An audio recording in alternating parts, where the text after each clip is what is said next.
बियो जोबोद दुखुनांथाव। बियो उदांस्रि सानावबो जौ लोङोबा, निउ इयारावबो जौ लोङोबा, खालि जौ लोंनायखौल' जुदि गावनि जिउनि थांखि होननानै लायोब्ला बिनिख्रुइ दुखुनांथाव आरो जेबो जानो हाया। आं खावलायदों जे जोंनि लाइमोनफोरखौ बेबायदि जौ लोंनाय, बायदिसिना जुवा गेलेनाय गाज्रि खामानिनिफ्राय जायफोरा बेफोरजों लोब्बा दङ बिथांमोना गोजानाव थानांगो। आरो जोङो सरकारनि फारसेनिफ्राय बेबायदिखौ जों मालाबाबो लुबैया। जोंनि सामाजिक आफादफ्रा बिनि सायाव माखासे सांग्रांथिनि हाबाफारि लागासिनो दङ।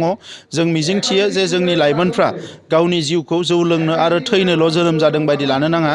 मानोना बिमा बिफाफ्रा बिथांमोननि सायाव जोबोद मिजिं थायो, माहारिया जोबोद मिजिं थायो आरो गावनि जिउखौ दानांगौआ गावबा गावनि बिबान। दा बेनिखायनो जाहाथे बे जौ लोंनाय एबा गोसायै बाइक सालायनानै जिउ गारनाय बेबायदि थासारिनिफ्राय जों गोजानाव थानो हायो, गावखौनो रैखा मोननो हायो। बिनि थाखाय जौ लोंनायखौ जेसेबां हायो खमायनो थाखाय आं खावलायदों।